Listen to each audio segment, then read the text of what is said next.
Masih lanjut guys, ini masih di Desa Ngrundul. Ini, ternyata banyak temuan pecahan-pecahan batu candi harusnya ini. Bentuknya ada unik-unik dan yang ukuran lumayan besar ya ini. Ini rumah warga ya guys, di ini perkampungan. Ini ada yang dibikin kolam-kolam. Nanti di luarnya ini yang banyak tuh kumpulan di luar ini, di luar kompleks bangunan sama kolam tadi ya. Ini contohnya, jejak-jejaknya ada. Jadi sepanjang kebun ini banyak banget ya.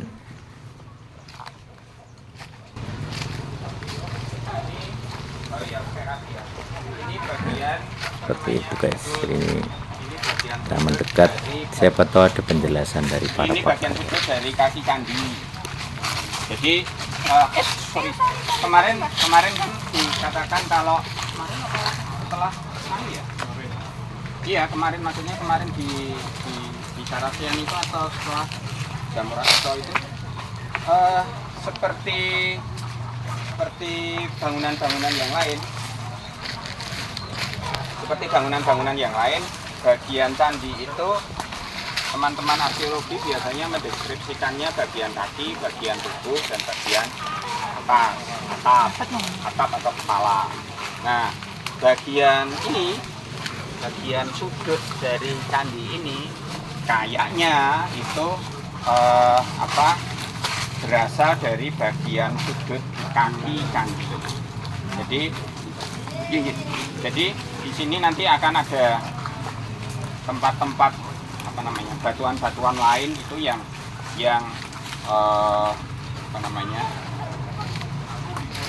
kita akan tahu seberapa lebar atau seberapa panjang bangunan itu. Seperti tadi siapa ya tadi yang bertanya di sana itu, ini adalah bagian candi dari apa gitu ya, kita tidak tahu. Tetapi ketika ada satu titik di mana kita tahu ini adalah bagian sudutnya, ya paling tidak satu titik itu ketemu. Kemudian kita melihat ini ada batu-batu, ini satu dan itu dua. Kemungkinan ini akan menjadi lingga sempurna mungkin loh ya. Kalau yang ini itu lebih kayaknya akan lebih menjadi lingga patoknya. Seperti tadi di Prasasti Anggahan tadi, itu adalah contoh yang sudah jadi dari lingga patok. Sementara ini kita tadi di kuburan sana itu kan ada Ganesha yang belum jadi, kemudian ada Nandi yang belum jadi, dan ada beberapa sisa-sisa kekunoan lain di sana yang memang belum jadi gitu. Apakah candinya ada di sana atau candinya di sini, atau di sana itu adalah bagian bagian dapur dari bahan-bahan itu sebelum kemudian dipindahkan ke sini sebagai candi, ya kita belum tahu karena yang kita lihat sekarang ini adalah sisa-sisa yang ini jelas-jelas sudah sangat teraduk dari posisi awalnya. Bagian itu, di bagian mas yang bawa mas kameramen itu sepertinya adalah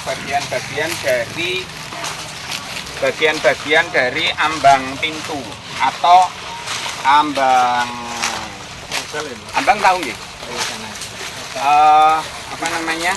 Ambang pintu atau ambang relung di sebuah bangunan candi. Kemungkinan pula dari hal itu kita bisa melihat bahwa relung candi, bahwa pintu masuk candi itu juga ada semacam penutupnya, daun pintunya, yang jelas-jelas itu dari bahan-bahan organik. Entah itu bambu atau itu kayu. Nah, kembali lagi menyinggung masalah organik. seringkali teman-teman itu kan bilang untuk mengetahui itu harus tes karbon gitu ya. Kalau batu kita nggak bisa tes karbon karena batu tidak menyisakan sisa-sisa organik. Karbon itu yang bisa dites ya dari sisa-sisa organik. Aku dipoto sisa-sisa organik yang ada. Paling misalnya kemudian batu itu ada tes karbonnya, itu ya sisa-sisa apa keringat atau apa yang menempel di sana. Dan itu kan juga sangat-sangat relatif. Pertama, hasil tes karbon itu relatif, rentangnya mungkin ada sekitar plus minus 14 atau bahkan 50 tahun. Apa namanya? Misalnya itu terdeteksi juga belum tentu itu terdeteksi semasa. Bisa setelah bangunan itu jadi, bangunan itu ramai, kemudian banyak teman-teman seperti sekarang ini datang ke candi itu dan ngemek-ngemek seperti itu kan, kemungkinan itu bisa terjadi. Jadi ya jangan kemudian serta-merta kalau ada apa-apa, itu dites karbon lah. Ada sisa-sisa karbonnya enggak? Ada sisa-sisa kehidupannya enggak?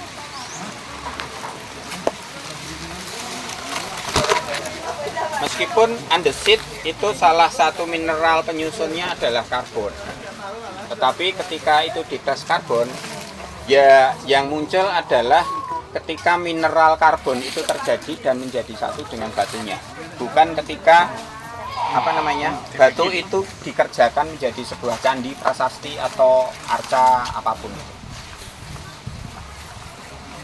Oke, diskusi kita lanjutkan di Merak.